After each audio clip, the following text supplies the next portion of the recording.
주시는 하나님의 말씀은 고린도 전서 15장 12절에서 19절까지의 말씀입니다.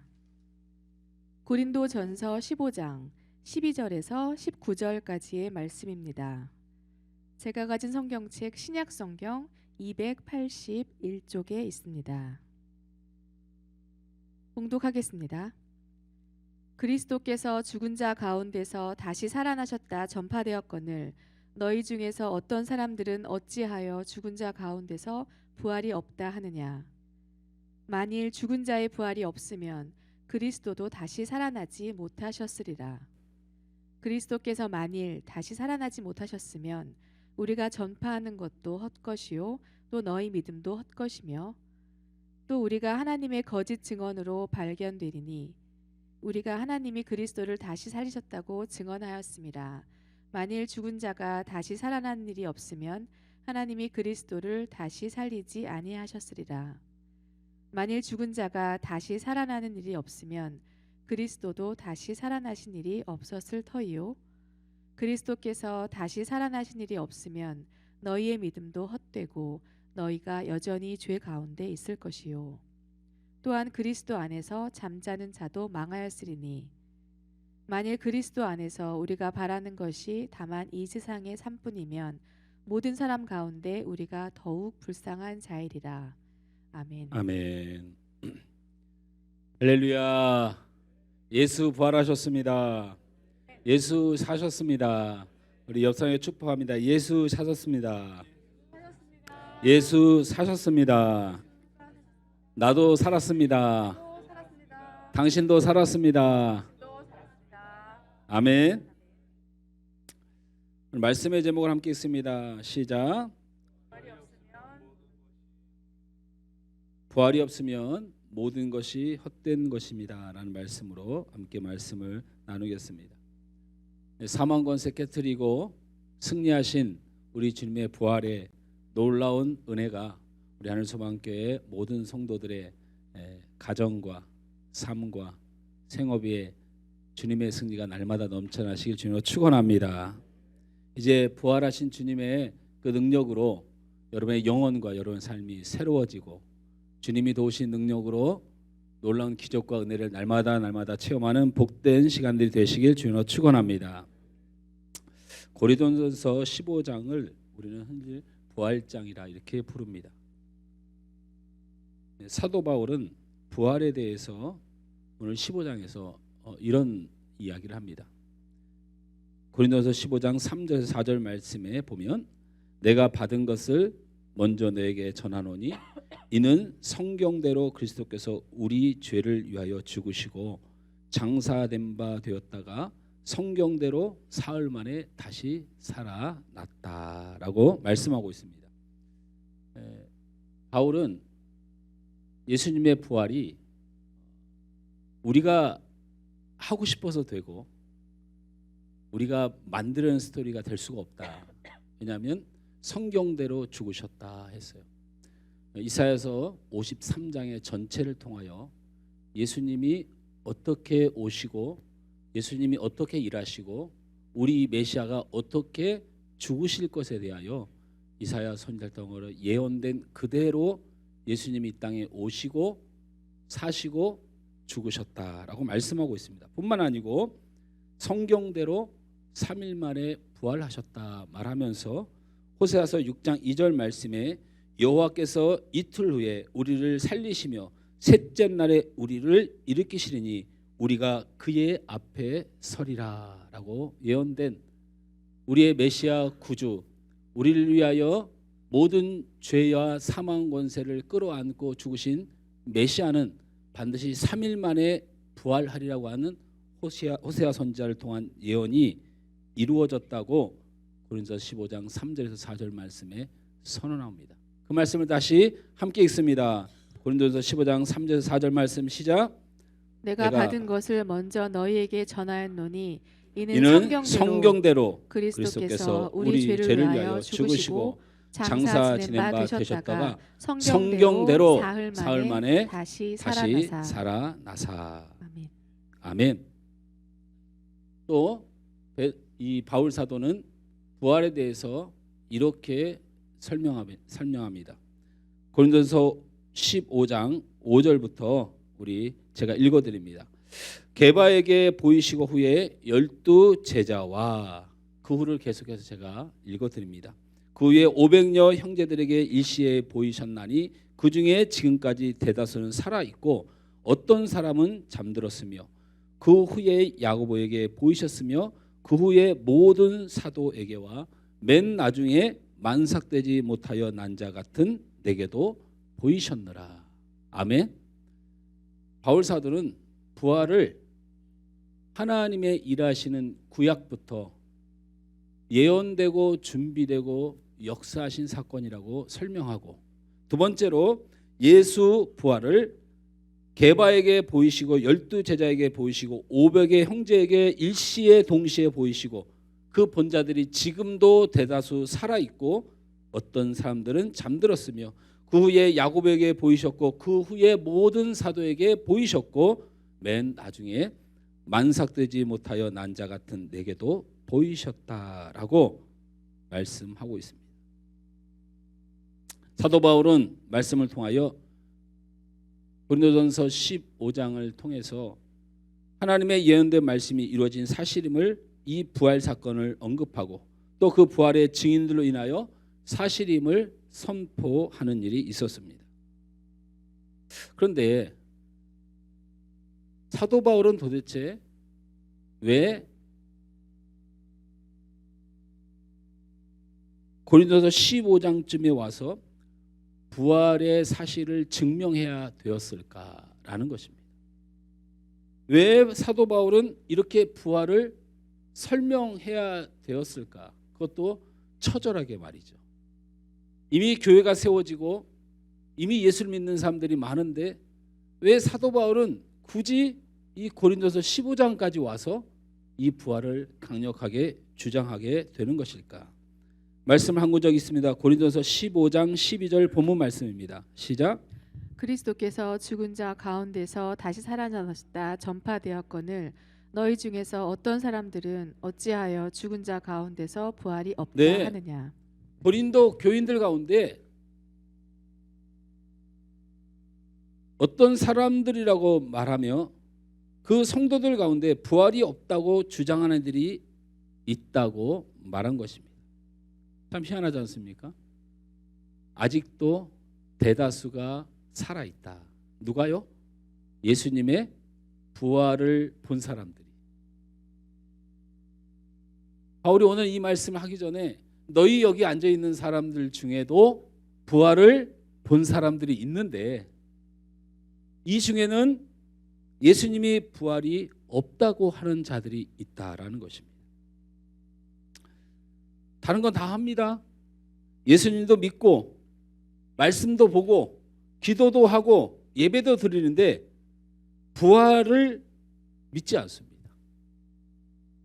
아니 목사님이 어떻게 과연 그럴 수가 있습니까? 네, 그럴 수 있습니다.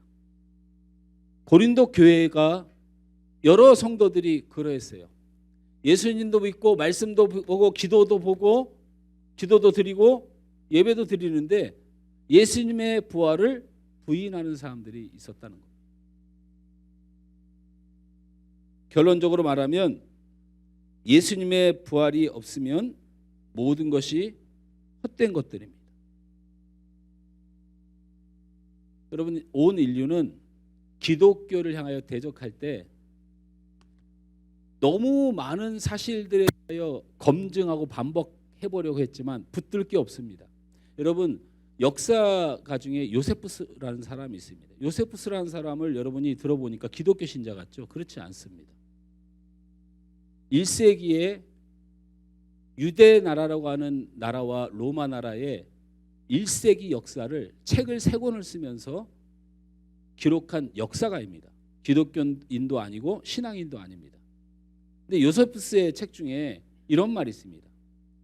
나사렛 예수를 부인할 수 없고 그가 태어나고 살았음을 부인할 수 없노라. 역사가들이 아무리 예수를 부인하려고 해도 부인할 수 있는 근거가 너무 약했던 것이죠. 그런데 온 세상은 이 기독교를 향하여 딱 한 가지를 부인하려고 합니다. 그것은 바로 예수님의 부활입니다. 왜 예수님의 부활을 부인해야만 되느냐? 바로 부활이 없으면 아무것도 아닌 것이 기독교이기 때문입니다. 부활이 없으면 예수님은 하나님의 아들도 아닙니다. 부활이 없으면 죄의 사함이 없습니다. 부활이 없으면 우리가 바라고 소망하는 응답이 없습니다. 부활이 없으면 하나님이 아닙니다. 그러니 다른 건 다 인정합니다. 예수님의 나심도 인정해서 성탄절날 서로 절에서도 오고 절에도 가고, 근데 이 부활절만큼은 그렇게 쉽게 세상에서 인정하려고 하지 않습니다. 그래서 이 부활, 예수님의 부활을 부정하기 위해서 세상에서 내놓은 여러 가지 이야기들이 있습니다. 기절설이 있습니다. 예수님이 십자가에 죽지 않고 기절했다. 그 다음에 사기설이 있습니다. 사기설. 예수님이 죽은 척하고 사기쳤다. 도둑설이 있습니다. 도둑설. 예수님의 제자들이 훔쳐갔다. 예수님의 제자들이 예수님의 시신을 훔쳐갈 정도의 힘이 있었으면 예수님 십자가에 죽으셨겠습니까? 로마의 병정에 이 칼과 창을 이길 수 있었으면 아마 베드로 성격이 했겠죠. 여러 가지의 이야기를 하는 것은 시간 낭비고, 제가 부활의 사실을 증명하고 제가 새삼스럽게 부활의 예수님을 선포한다고 해서 제 공으로 부활이 증명되는 것은 아니니까, 하나님이 하실 일이고 성령께서 하실 일이니까 제가 하도 답답해서 이 예수님의 부활설에 대하여 내놓는 사람들의 모든 것을 일축할 수 있는 성경 구절이 있음에도 불구하고 이걸 하도 안 써서 저는 오늘 한번 써보기로 했습니다. 요한복음 19장 32절에서 35절 말씀을 함께 읽습니다. 시작. 군인들이 가서 예수와 함께 못 박힌 첫째 사람과 또 그 다른 사람의 다리를 꺾고 예수께 이르러서는 이미 죽으신 것을 보고 다리를 꺾지 아니하고, 그중 한 군인이 창으로 옆구리를 찌르니 곧 피와 물이 나오더라. 이를 본 자가 증언하였으니 그 증언이 참이라. 그가 자기 말하는 것이 참인 줄 알고 너희로 믿게 하려 함이니라. 아멘. 아멘. 저를 보십시오. 이 증언한 자가 참이라라고 하는 이 말은 지금 우리 세대는 내가 본 사람 이렇게 생각할 수 있는데요. 이때 당시에 예수라는 존재, 예수를 믿는 것은 죽음과 같은 것이에요. 그리고 예수에 대하여 조금 더 유리한 증언을 하는 것은 마찬가지로 죽은 목숨이에요. 그래서 여러분 잘 알다시피 예수님의 제자들이 근처에 하나도 올 수 없었던 거예요. 다 도망갔던 이유예요. 그럼에도 불구하고 이 사실을 들은 바울은 그때 당시 예수를 믿는 사람이 아니었어요. 예수의 십자가에 달려 죽은 사건을 본 군병들과 유대 종교 지도자들의 리더가 누구였냐면 바울이었다는 겁니다. 바울이 예수님의 죽은 사실, 죽어가는 과정을 정확히 증언한 증언을 기록한 겁니다. 예를 들면 요한이 오늘 요한복음을 통하여 기록한 것인데, 오늘 요한은 그 증거를 어떻게 말하고 있냐면 이렇게 얘기합니다. 군인들이 가서 십자가에 달려 죽은 세 사람이 있는데 그 중에 예수가 중앙에 있고 양쪽에 좌우편에 두 사람이 있었는데, 이 유대와 로마의 십자가형의 마지막 자해라고 하는, 마지막 인정이라고 하는 게 있는데, 십자가에 달려 사람이 죽어갈 때 그들이 더 이상 고통받지 말라고 마지막에 해주는 예의가 있는데 그것이 다리를 꺾는 겁니다.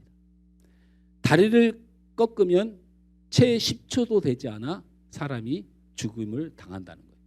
그래서 십자가상에 있는 사람들에게 그 자애를 베풀어 주려고 첫 번째 좌편에 있는 강도에게 가서 살아있음을 보고 다리를 꺾어 그가 숨이 끊어진 것을 확인하고, 다시는 우편 강도에게 가서 다리를 꺾어 그가 죽은 것을 확인하고, 이게 이제 마지막 예수님에게 와서 다리를 꺾으려 하니 어떻게 되었다고요?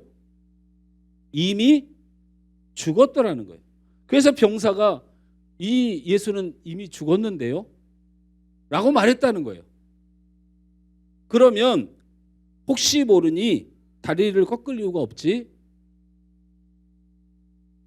왼쪽 이 허리에 창을 꽂아 그와 그의 물과 피를 쏟아내라. 확인 사살도 아니고요. 다시 죽인 것도 아니고요. 시신을 거두어 갈 때 사람이 죽어서 늘어진 그 무게를 줄이려고 물과 피를 쏟아낸 겁니다. 성경은 이것을 분명히 말합니다. 군인들이 가서 예수와 함께 못 박힌 첫사람과 또 다른 사람의 다리를 꺾고 예수께 이르러서는 이미 죽으신 것을 보고 다리를 꺾지 아니하고 그중 한 군인이 창으로 옆구리를 찌르니 곧 피와 물이 나오더라. 이를 본 자가 증언하였으니 그 증언이 참이라. 그가 자기의 말하는 것이 참인 줄 알고 너희로 믿게 하려 함이라. 할렐루야. 예수님이 죽었다는 사실은 누구도 다 알고 있는 사실이죠. 그러나 그럼에도 불구하고 빈 무덤과 예수님의 부활을 보았던 수많은 사람들이 아직도 그 예수님의 부활을 본 사람, 그 부활의 주님을 만난 사람들이 대다수가 살아있는 이때에 왜 이들은 철저하게 예수님의 부활을 믿지 않으려고 했을까? 바로 예수님의 부활이 하나님의 살아계심이고 예수님의 부활이 우리 구원에 대한 약속이고 예수님의 부활이 우리의 소망이 되는 우리 기독교의 핵심이기 때문에 그렇습니다. 부활만 막으면 됩니다. 그런데 이게 논리적으로 학적으로 증거적으로 세월이 갈수록 안 되니까 드디어 이 시대에 예수님의 부활을 부인하는 방법이 바로 우리가 흔히들 말하는 포스트 모더니즘이라고 하는 사상입니다. 포스트 모더니즘은 뭡니까? 이것을 신학 가운데서 받아들인 교단이 바로 자유주의 신학자들입니다. 자유주의 신학자들, 인본주의적 신학을 하는, 성경을 똑같이 보고 하나님을 똑같이 믿는데 사람의 방법과 사람의 편의로 믿는 자들, 여러분 깜짝 놀랄 것은 이러한 이 포스트 모더니즘, 인본주의, 자유주의 신학을 가지고 교회를 세우는 교회들이 우리 한국 교회 절반 이상이 됩니다. 우리는 아무것도 모르는 거예요. 그냥 십자가만 달려 있으면, 무슨 뭐 대한예수의 장로에만 써 있으면, 무슨 뭐 감리에만 써 있으면, 침례만 써 있으면 다 교회라고 생각합니다. 예수 부활을 부인하는데, 예수 부활을 선언하지 못하는데, 예수 부활을 말하지 못하는데 어떻게 그게 교회일 수 있습니까? 그래놓고 부활절 행사는 다 합니다. 왜 그렇습니까? 포스트 모더니즘은 뭘까요? 진리가 나를 지배하는 게 아니고 대다수의 의견이 진리를 만드는 시대적 사명입니다.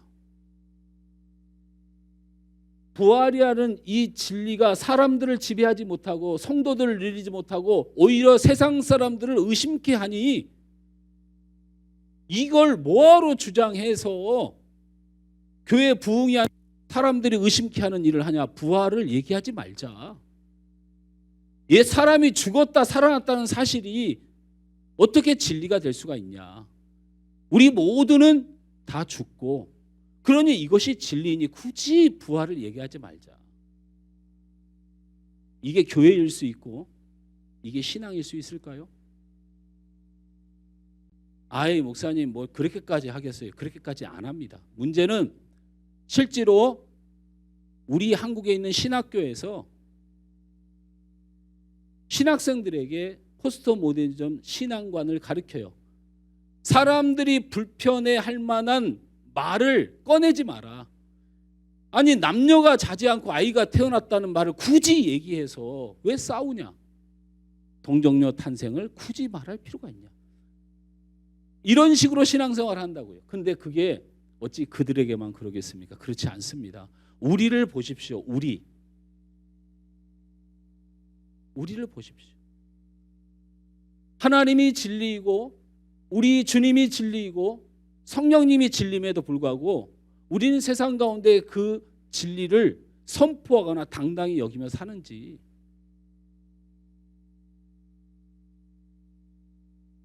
대다수의 예수님의 부활을 목격하고 만난 사람들이 이 자리에 있는데 바울이 오늘 성경을 통하여 이 중에 예수님의 부활을 부인하는 자들이 있다고 하는 것은 그들이 그 사실을 모른다는 의미일까요? 그렇지 않습니다. 부활을 아직도 부끄러워하고 부활을 자신 없어하고 부활 신앙을 가지면 이 시대에 멸망하는 자의 세상의 논리에 고통당하고 손해보는 일 때문에 주저하는 그들에게 너희들 부활이 없다고 말하는 것이 얼마나 무서운 일인지 아느냐고 설명하기 위하여 바로 이 고린도전서 15장이 쓰여진 겁니다. 부활을 믿지 않는다는 것이 무엇을 의미하는지, 왜 이토록 명백한 부활의 사실을 온 세상은 끝까지 막으려 했는지, 그 이유는 바로 부활 사건을 막으면 우리 기독교는 모든 것이 헛된 것을 아는 사단의 역사입니다. 할렐루야. 그래서 부활이 없으면 어떤 것이 헛된 것인지를 오늘 고린도전서에는 설명합니다. 첫째, 따라서 합니다. 부활이 없으면 죄 사함이 헛된 것입니다. 고린도서 15장 17절 말씀을 함께 읽습니다. 시작. 다시 살아나신 일이 없으면 너희의 믿음도 헛되고 너희가 여전히 죄 가운데 있을 것이요. 아멘. 그리스도의 부활이 무엇입니까? 죄로 멸망받을 수밖에 없는 인간을 구원으로 이끌기 위한 하나님의 사역입니다. 우리를 대속하기 위해 예수님은 십자가에 죽으시고 부활하셨습니다. 십자가의 죽으심과 부활하심은 우리를 향한 하나님의 죄의 처리와 구원의 실행입니다. 부활이 없다는 것은 죄인의 대속이 없다는 것을 말하는 것입니다. 부활이 없다는 것은 하나님의 사랑이 없다는 것을 말합니다. 부활이 없다는 것은 우리의 영생도 하나님의 나라도 없다고 하는 것을 말하는 것입니다. 부활을 부정하는 것은 하나님의 모든 것을 부정하는 것입니다. 부활만 말하지 말고 부활 믿음만 갖지 말고 하나님도 믿고 예수님도 믿고 십자가의 죽음도 믿는 건 아무 의미가 없습니다. 왜 그렇습니까? 로마서 4장 25절 말씀을 평생 부활의 소망으로 받아들여야 됩니다. 함께 읽습니다. 시작. 예수는 우리가 범죄하는 것 때문에 내줌이 되고 또한 우리를 의롭다 하시기 위하여 살아나셨느니라. 아멘. 성경은 예수님의 십자가의 죽음으로 우리에게 대속됐다고 설명하고 있지 않습니다. 여러분, 예수님의 십자가의 죽으심으로 우리의 죄가 대속된 게 아니고 그가 살아나심으로 우리의 죄가 대속된 것입니다. 기독교의 본질은 바로 그것입니다. 오늘 성경은 예수는 우리가 범죄한 것 때문에 내줌이 되었고 또한 우리를 의롭다 하시기 위하여 살아나셨느니라. 아멘. 그러기에 부활은 우리의 죄사함을 증명하는 하나님의 역사입니다. 부활이 없으면 우리는 죄사함이 없는 줄 믿으시길 바랍니다. 부활하신 예수님이 계심으로 우린 모든 죄에서 사함을 받는 의로운 사람이 된 줄 믿으시길 주로 축원합니다. 옆상에 축복합니다.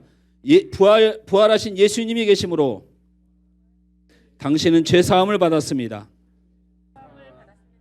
예수님이 십자가에 죽어서 사망 가운데 있었다면 우리에겐 기쁨이라는 것은 없습니다.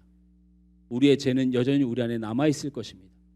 하나님이 속죄하여 했다는 증거로 사망의 권세를 깨고 예수님을 살리셨기 때문에 바로 우리의 제사함이 완성되었던 것입니다.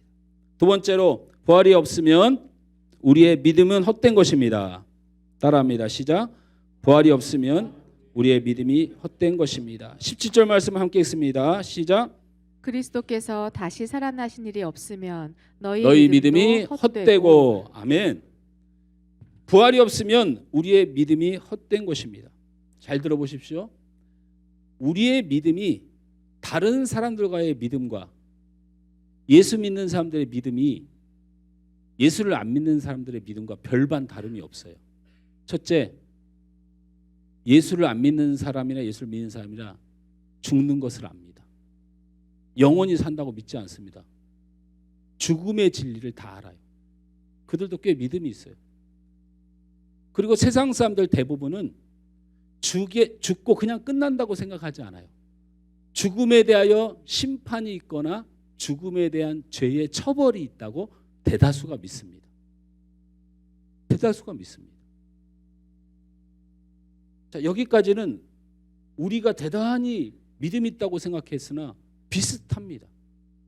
세상 사람들과 그리스도인들이 다른 믿음은 하나밖에 없어요. 부활하신 예수님을 믿는 것입니다. 요거는 세상 사람들이 절대로 믿지 않습니다. 예수님이 좋은 사람이었다는 것을 믿습니다. 사람들은 예수의 존재도 믿습니다. 예수의 일하심도 믿습니다. 예수의 십자가의 죽음도 믿습니다. 다 믿습니다, 여러분. 그런데 예수님의 부활만큼은 믿지 않습니다. 세상의 믿음과 우리의 믿음은 비슷한 것 같지만 세상은 죽음도 믿고 죄의 심판도 믿는데 이에 대한 해결과 결론을 믿지 않습니다. 그러나 우리는 죽음을 믿고 죄에 대한 심판도 믿는데 이 모든 사망과 죄악을 해결하신 예수님의 죽으심과 부활을 믿는 것만 다른 겁니다. 그런데 기독교인이, 그런데 성도가 이 부활의 소망이 없고 부활의 확신이 없다는 것은 우리가 세상 사람과 전혀 다름없다는 이야기가 됩니다. 바로 이 예수님의 죽으심과 부활을 믿는 사람들을 그리스도인이라고 부르는 것입니다. 우리에게 부활은 매우 중요한 믿음의 일입니다. 우리가 생각을 한번 해볼까요? 제가 물어보겠어요. 믿음이 먼저일까요? 부활이 먼저일까요?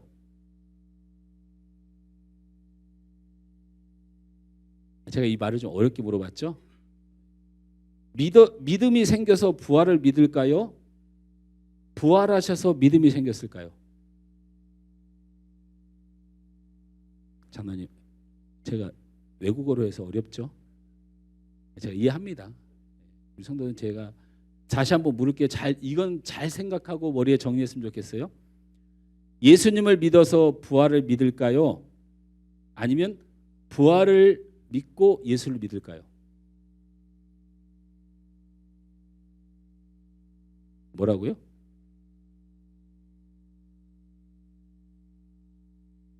여기 왜 대답을 안 하세요? 함정에 빠지지 말려 이런 거예요? 아니에요. 그냥 묻는 거예요. 예수님을 믿고 부활을 믿을까?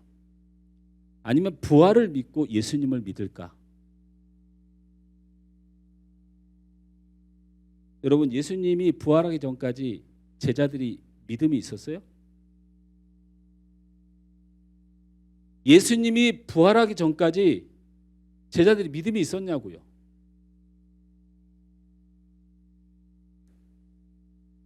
우리 흔히들 성경에서 우리 사람들은 제자들의 믿음의 본질의 모습을 보기 시작한 게 사도행전이에요. 그런데 제자들이 믿음의 사람이 된 그 원인을 어디서 찾냐면 여기서 찾습니다. 우리 사도행전 2장 1절 4절 말씀을 함께 읽습니다. 시작. 오순절 날이 이미 이름에 그들이 다 같이 한 곳에 모였더니 호련히 하늘로부터 급하고 강한 바람 같은 소리가 있어 그들이 앉은 온 집에 가득하며 마치 불의 혀처럼 갈라지는 것들이 그들에게 보여 각 사람 위에 하나씩 임하여 있더니 그들이 다 성령의 충만함을 받고 성령이 말하게 하심을 따라 다른 언어들로 말하기를 시작하니라. 아멘. 저를 보십시오. 여러분, 이거를 우리가 부인할 수가 없는 게 뭐냐면요, 제자들이 사람같이 살고 제자들이 믿음 위에 살고 제자들이 이제는 예수 믿는 일을 두려워하지 않고 나가서 선포하기 시작한 그 일이 오순절에 마가다락방에 내린 성령의 임재와 충만함이라고 주장합니다. 그래가지고 우리 한국 모 최대 교회가 속한 교단은 예수를 믿는 증거로 오순절에 있었던 성령 강림과 같은 특별한 방언의 은사를 받지 않으면 예수 믿는 사람 취급을 안 합니다. 그러니까 그들은 오순절에 성령이 임하신 이 사건을 통하여 제자들이 믿음이 자라났다고 생각합니다. 그런데 완전히 이단적인 사고입니다. 오순절에 성령이 임하신 일은 제자들의 믿음 위에 임하신 거고 그 믿음으로 말미암아 성령 충만함을 받은 그들은 복음을 전하고자 하는 선교적 사명이 이루어진 시작입니다.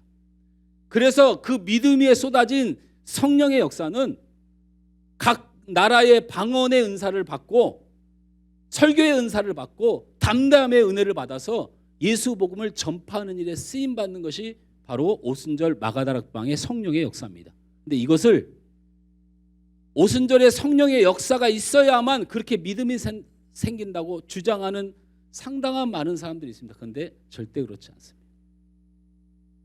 제자들이 왜 믿음이 생겼는지, 이 오순절에 성령이 임하기 전에 그들의 믿음이 무엇이었는지를 성경은 분명히 말합니다. 요한복음 20장 19절에서 20절 말씀을 함께 읽습니다. 시작. 이날 곧 안식 후 첫날 저녁 때에 제자들이 유대인들을 두려워하여 모인 곳의 문들을 닫았더니 예수께서 오사 가운데 서서 이르시되 너희에게 평강이 있을지어다. 이 말씀을 하시고 손과 옆구리를 보이시니 제자들이 주를 보고 기뻐하더라. 아멘. 이래가 지난 후에 요한복음 20장 27절 말씀의 사건이 있었습니다. 읽습니다. 시작. 도마에게 이르시되 내 손가락을 이리 내밀어 내 손을 보고 내 손을 내밀어 내 옆구리에 넣어보라. 그리하여 믿음 없는 자가 되지 말고 믿는 자가 되라. 아멘. 아멘. 저를 보십시오. 예수님이 무덤에서 부활하셔서 왜 하나님의 보좌로 승천하지 않고 왜 이 땅에 끝까지 있었는지 아십니까? 부활하신 예수님을 만난 그 제자들의 믿음이 세워지는 것을 우리 주님이 원하셨기 때문이에요. 제자들의 믿음은 부활하신 주님을 만난 후에 생겨난 것입니다. 부활하신 주님을 확인한 후에 담대한 믿음의 사람으로 서게 된 것입니다. 그것뿐만이 아닙니다. 여러분이 잘 아는 바울 사도는 어떻게 믿음의 사람이 되었습니까? 사도행전 9장 3절에서 5절 말씀을 함께 읽습니다. 시작. 사울이 길을 가다가 다메섹에 가까이 이르더니 호련히 하늘로부터 빛이 그를 둘러 비추는지라. 땅에 엎드려져 들으며 소리가 있어 이르시되 사울아 사울아 내가 어찌하여 나를 박해하느냐 하시거늘 대답하되 주여 누구시니이까. 이르시되 나는 네가 박해하는 예수라. 사울이 바울 되는 믿음의 사람으로 생명을 걸고 믿음으로 살았던 그 시작을 바울은 이렇게 말합니다. 내가 다메섹 도상으로 예수 믿는 자들을 잡고 붙잡으러 갈 때에 바로 예수님이 나타나셨다. 부활하신 예수님을 만났다. 내가 누구냐고 분명히 물어봤고 그분이 네가 박해하는 예수라고 말씀하셨다. 사도 바울은 다른 설명하지 않았습니다. 사도 바울이 사도행전 9장부터 읽어보면요, 딱 부활하신 예수님을 만난 후에 아무것도 하지 못한 사람이 되어 다른 사람들의 보호를 받지 않으면 견딜 수 없는 그런 고통과 아픔 가운데 지냅니다. 부활하신 예수님을 만난 사도 바울은 인생이 송두리째 변하여 놀라운 축복과 믿음의 사람으로 변하게 된 것입니다. 부활이 없으면 믿음이 없습니다. 할렐루야. 부활하신 예수님을 만나지 못하면 어느 누구도 믿음을 가질 수 없습니다. 제가 단언컨대 제자들의 믿음의 온전함은 바로 예수 부활과 관련이 있습니다. 사도 바울의 변화도 예수 부활과 관련되어 있습니다. 그러므로 부활이 없으면 믿음이 없는 것입니다. 부활이 없으면 우리의 믿음이 헛된 것입니다. 예수님의 부활은 믿음의 결론이 아니고 이 부활을 믿음으로 우리의 믿음이 시작되는 줄 믿으시길 바랍니다. 예수님의 부활을 믿는 믿음 안에 가장 귀한 신앙이 여러분 안에 믿어지고 확신되시길 주님으로 축원합니다. 세 번째로 부활이 없으면 우리가 가장 불쌍한 자입니다. 따라서 합니다. 부활이 없으면 우리가 가장 불쌍한 자입니다. 고린도전서 15장 19절 말씀을 함께 읽습니다. 시작. 만일 그리스도 안에서 우리가 바라는 것이 다만 이 세상의 삶뿐이면 모든 사람 가운데 우리가 더욱 불쌍한 자이리라. 아멘. 아멘. 예수 믿는 사람들만큼 불쌍하게 살아가는 사람들이 어디 있습니까? 예수 믿는다고 얼마나 눈치를 보고 고난을 당하고 박해와 불편함을 당합니까? 제가 이 두 가지를 제 몸을 가지고 실험하는 중에 있잖아요. 열심히 하루에 1시간 반 2시간을 열심히 한 1, 2년 동안을 걸어서 그 당 수치라든지 몸이 많이 좋아졌습니다. 근데 매일 그렇게 하니까 시간이 너무 아깝고 힘들어가지고 제가 1년에 43만 원짜리 헬스를 끊었어요. 추천해 드려요. 1년에 43만 원 되니까 하루에 1,000 얼마인가 그러더라고요. 그래서 대박 세일을 한다고 해서 가서 끊었어요. 그래서 가서 막 역기를 들고 지금 난리를 하고 있습니다. 제 몸이 헤라클레스가 돼가고 있어요. 제 몸이 마동석 2가 돼가고 있어요 지금. 근데 뱃살은 안 빠져요. 근데 거기서 운동을 하는데 제 운동을 봐주는 그 거기 이제 뭐 코치들이 많이 있잖아요. 그분이 제가 목사인 걸 알아요. 목사인 걸.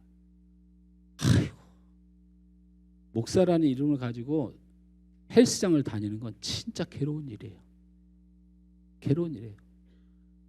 아니 다 하고서 샤워하려고 다 그냥 홀딱 벗고 들어갔는데 거기 코치들만 아이고 목사님 그럼 제가 어떻게 해야 될지 모르겠어요. 거기서는 목사님은 안 했으면 좋겠는데 뭐 어떻게 얼굴이 막 다 뜨거워가지고 막 이래. 우리 여기 세입자를 만났는데 탈의실에서 어쩔 줄 모르겠어요. 서로 모른 척 할 수도 없고. 그래도 헬스장 온천지가 거울이잖아요. 숨을 곳도 없어요. 그래서 그런데 참 힘들어요. 이 목사라는 이름을 가지고. 그러다가 이렇게 저렇게 나한테 몇 가지를 물어요. 뭐 교회가 부정적인 얘기부터 시작해서 아니 괜히 그냥 자기 운동이나 열심히 하지. 자꾸 이제 궁금한 걸 물어요. 목사님 재산이 얼마나 되세요? 부터 물어보고. 나는 도대체 나에게 예수를 어떻게 믿어요? 물어보는 사람도 없지만 목사 재산이 얼마나 되냐고 물어보는 건 무슨 심보로 물어보나. 그래서 나중에 얼마 전 일이었어요. 제가 운동을 하고 있는데 저한테 오더니 목사님 제가 목사님을 보고 느끼는 게 있었어요. 그냥 몇 마디 저에게 딱 던져주신 것 때문에 제가 이렇게 했거든요. 목사님 재산이 얼마나 돼요? 물어서 저도 잘 모르겠는데 제가 월급 받는 사람이어서요. 그랬더니 목사님이 월급을 받아요? 제가 저도 우리 성도들이 제 사례를 1년에 책정을 해서 그 이상 받지도 않고 그렇게 못해요. 그랬더니 그러냐고. 그래서 좀 있다가 얼마 전에 오더니 목사님 제가 친구들 모임이 우리 헬스하는 헬스인들 모임이 있어가지고 그 대회에서 막 우승도 하니까 그런 모임이 있을 거 아니에요. 그래서 거기 가서 술을 한잔 했는데 제가 그랬어요. 목사님도 월급 받는 분들이야. 사기꾼들 아니야. 자기가 그렇게 얘기했다는 거야. 내가 확인해 보니까 목사님들이 돈 가지고 사기치는 사람들이 아니고 그분들도 다 월급 받는데 아이 월급쟁이끼리 욕하지 말자 그랬대 자기가.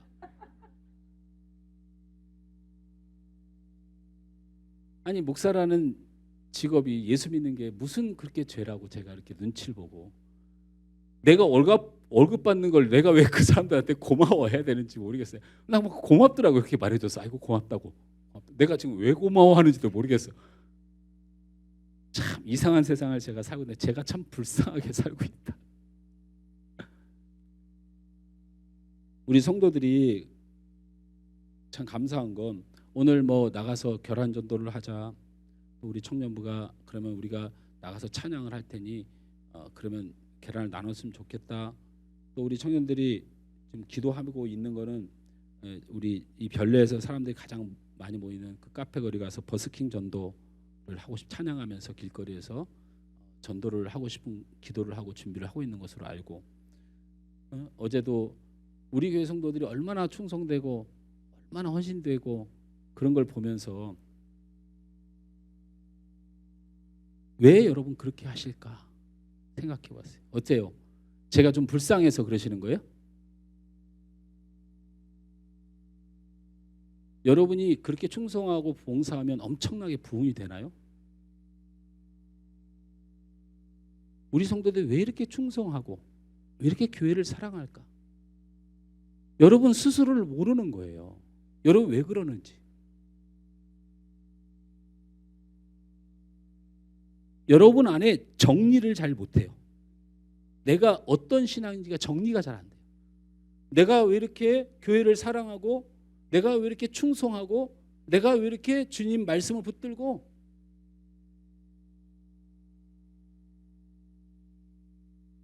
여러분 안에 있는 부활 신앙 때문에 그렇습니다. 부활 소망 때문에 그렇습니다.